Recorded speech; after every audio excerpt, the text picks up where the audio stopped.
Hello बच्चों, let's see the question.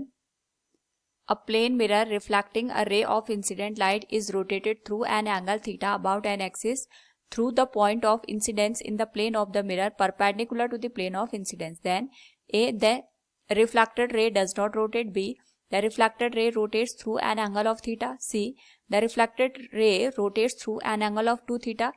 And D. The incident ray is fixed. Now to answer this question, first we will discuss here the key concept, and here the key concept will be laws of reflection. तो reflection होता है bouncing back of light in the same medium. इसके लिए हम यहाँ पे basically दो type के लॉ का यूज करते हैं. एक तो जो इंसिडेंट एंगल होता है that is equal to the angle of reflection. दूसरा हम यहाँ पे यूज करते हैं जो इंसिडेंट रे होती है, नॉर्मल होता है और रिफ्लेक्टेड रे होती है, तीनों एक ही पॉइंट पे यहाँ पे लाई करते हैं. तो यहाँ पे अकॉर्डिंग टू द क्वेश्चन हम देखें तो एक प्लेन मिरर है. ये सपोज हमारे पास ये प्लेन मिरर की इनिशियल कंडीशन दे रखी है और यहाँ पे ये प्लेन मिरर की फाइनल कंडीशन है. हमने यहाँ पे जो मिरर है उसको थीटा एंगल से रोटेट कर दिया. ये एंगल थीटा है यहाँ पे और यहाँ पे ये नॉर्मल आ गया. ये इनिशियल नॉर्मल की कंडीशन है. अब जब हम इस मिरर को थीटा एंगल पे शिफ्ट कर देंगे तो इसका जो नॉर्मल होगा ये भी यहाँ पे शिफ्ट हो जाएगा एंड डैश से. तो अगर हम यहाँ पे अपने मिरर को थीटा एंगल से रोटेट कर रहे हैं तो जो नॉर्मल है ये भी अपनी इनिशियल कंडीशन से थीटा एंगल रोटेट हो जाएगा.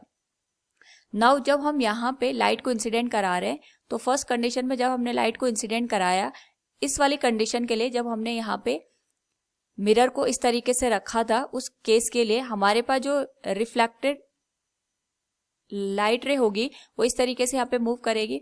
तो यहाँ पे हमें पता है कि इनिशियली जो नॉर्मल के साथ यहाँ पे एंगल बनेगा वो आई के बराबर है. तो जो ये एंगल है ये भी यहाँ पे आई के बराबर होगा क्योंकि हमें पता है जो एंगल ऑफ इंसिडेंस होता है that is angle of reflection. तो यहाँ पे आई की वैल्यू आर के बराबर होगी. इसको हमने आई के बराबर ही कंसिडर कर लिया. तो जो ये रिफ्लेक्टेड लाइट रे है ये हमारे पास यहाँ पे नॉर्मल के साथ आई एंगल ही बनाएगी. नाउ जब हमने इस मिरर को थीटा एंगल से शिफ्ट कर दिया उस पर्टिकुलर केस में हमारे पास यहाँ पे जो रिफ्लेक्टेड लाइट रे है ये भी शिफ्ट हो जाएगी. अब ये कितने से शिफ्ट होगी फ्रॉम इट्स इनिशियल कंडीशन, वही हमें यहाँ पे फाइंड आउट करना है. नाउ अगर हम यहाँ पे ऑब्जर्व करें तो हमारे पास यहाँ पे जो नॉर्मल है ये थीटा एंगल से शिफ्ट हो गया. और अगर ये थीटा एंगल से शिफ्ट हो गया तो जो इंसिडेंस रे है इस पे हमने यहाँ पे कोई भी चेंजेस नहीं किए, ये एक तरीके से फिक्स है. तो इस वाले नॉर्मल के रिस्पेक्ट में जो एंगल बनेगा ये पूरा angle that will be I plus theta के बराबर. तो we can write here angle of incidence in the second case. Second case का मतलब हो गया जब हमने इसको थीटा एंगल पे शिफ्ट करा. तो angle of incidence will be equal to I plus theta के बराबर. और अगर angle of incidence I plus theta है तो इसी केस में एंगल ऑफ रिफ्लेक्शन की अगर हम बात करेंगे that will also be the same I plus theta.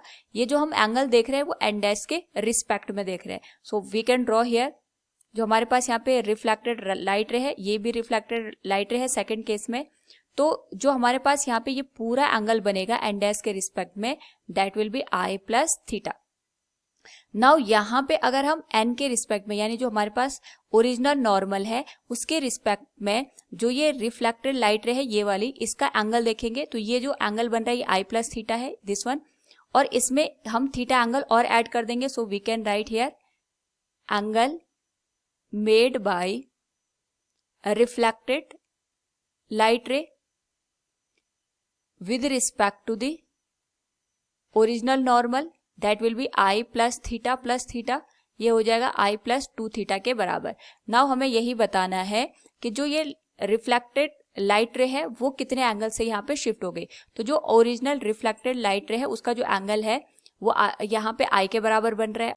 सो यहाँ पे हमें ये बताना है कि जो ओरिजिनल कंडीशन थी दैट इज यहाँ पे ये जो रिफ्लेक्टेड लाइट रे है और यहाँ पे जो रिफ्लेक्टेड लाइट रे है ओरिजिनल नॉर्मल के कंडीशन में इनकी जो पोजीशन है किस तरीके से यहाँ पे चेंज हुई है. So we can say here change in angle of reflected light ray with respect to the original normal. तो ये हो जाएगा I plus 2 theta minus I के बराबर. So it will be 2 theta. तो हमारे पास जो रिफ्लेक्टेड लाइट रे है वो 2 थीटा से यहाँ पे शिफ्ट हो जाएगी. So from the given question we can say here the reflected ray rotates through an angle of 2 theta, it is correct one, and the incidence ray is also fix, हमने यहाँ पे incidence रे को fix करा है दोनों ही case में, चाहे हमने मिरर को थीटा एंगल शिफ्ट करा हो चाहे ओरिजिनल कंडीशन में रखा हो. So from the given question we can say both C and D are correct. Hope all you understood it. Thank you and best of luck.